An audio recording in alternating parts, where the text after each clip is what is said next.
friends, welcome to my channel. இப்போ நம்ம கடலை மாவு போண்டா எப்படி வீட்ல செய்யலாம்னு பார்க்கலாம்.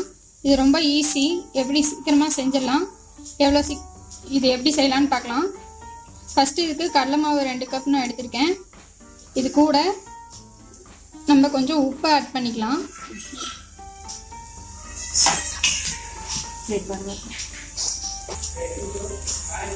கொஞ்சம் சோடாப்பும் உப்பும் ஆட் பண்ணிருக்கோம் இது கூட. இப்போ இது கூட நம்ம green chilli ஆட் பண்ணிக்கலாம். கொஞ்சம் கொத்தமல்லி தழை, கொஞ்சம் கருவேப்பிலை எல்லாம் பொடி பொடியா நறுக்கி நம்ம ஆட் பண்ணிருக்கோம். கூட வெங்காயம் ஆட் பண்ணிக்கலாம். பெரிய வெங்காயம் ஒரு 3 வெங்காயம் நம்ம வெட்டி வச்சிருக்கோம். அதை நம்ம ஆட் பண்ணிக்கலாம்.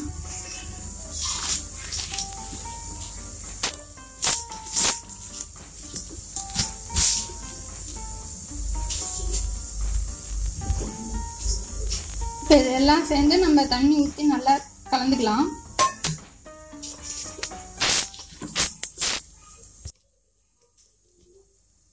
கொஞ்சம் கொஞ்சமா தண்ணி ஊற்றி கலருங்க. இல்லைன்னா ரொம்ப தண்ணி ஊற்றிட்டிங்கன்னா போண்டா நல்லா வராது. இது கொஞ்சம் மாவு கெட்டியாக தான் இருக்கணும். ஸோ நீங்கள் கொஞ்சம் கொஞ்சமாக தண்ணி ஆட் பண்ணிக்கோங்க.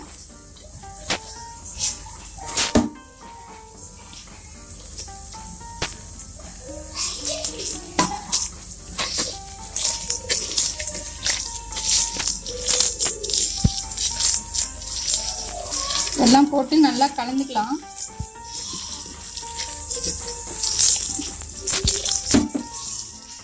மாவு வந்து நம்ம நல்லா இந்த பதத்துக்கு நம்ம பிசைஞ்சிக்கலாம். கொஞ்சம் ரொம்ப கெட்டியாகவும் இல்லாமல் ரொம்ப தண்ணியாகவும் இல்லாமல் நல்லா கலந்துக்கலாம்.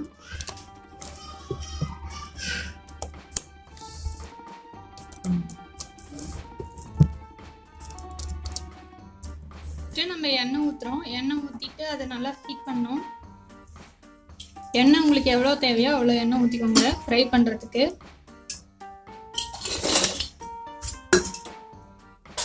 இப்போ எண்ணெய் நல்லா ஹீட் ஆயிடுச்சு. நம்ம போண்டா போட ஆரம்பிக்கலாம்.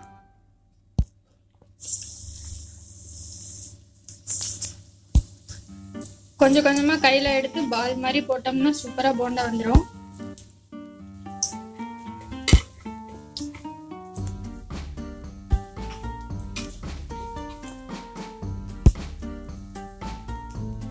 பாருங்க எல்லாம் எப்படி வெந்து நல்லா புசுன்னு மேல வருது.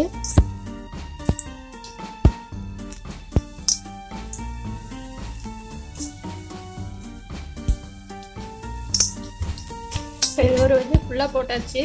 இது நல்லா வேகணும்.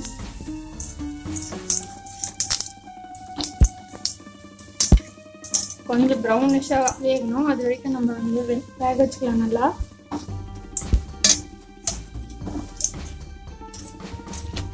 அப்பப்போ கொஞ்சம் திருப்பி போட்டுட்டே இருங்க. இல்லைன்னா தீஞ்சு போயிடும். ஒரு சைடு மட்டும் வேகும், ஒரு சைடு வேகாமல் இருக்கும்.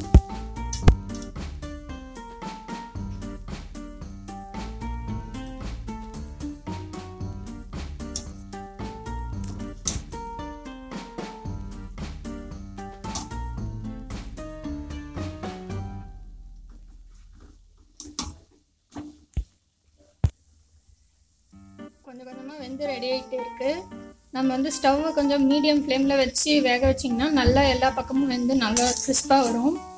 இல்லைனா ஒரு சைடு வெந்து ஒரு சைடு வேகாமல் அந்த மாதிரி வெந்துடும். மாவாக இருக்கும் உள்ளார. ஸோ மீடியம் ஃப்ளேமில் வச்சு நல்லா வேக விடுங்க கொஞ்சம் நேரம். இப்போ இது நல்லா வெந்து ரெடி ஆயிடுச்சு. இப்போ இதை நம்ம ஒரு பிளேட்டுக்கு ட்ரான்ஸ்ஃபர் பண்ணிக்கலாம்.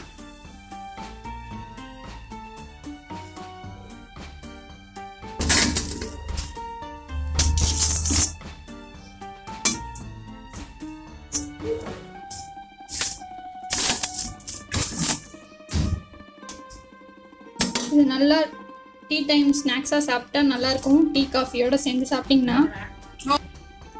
இப்போ இந்த போண்டா ரெடி ஆயிடுச்சு. செஞ்சு சாப்பிட்டு சூப்பராக இருக்கும். சரி, சாப்பிட்டு பார்த்துட்டு எப்படி இருக்குன்னு சொல்லுங்கள். உங்களுக்கு இந்த வீடியோ பிடிச்சிருந்ததுன்னா லைக் பண்ணுங்கள், கமெண்ட் பண்ணுங்கள், ஷேர் பண்ணுங்கள். மறக்காமல் சப்ஸ்கிரைப் பண்ணுங்கள். தேங்க்யூ.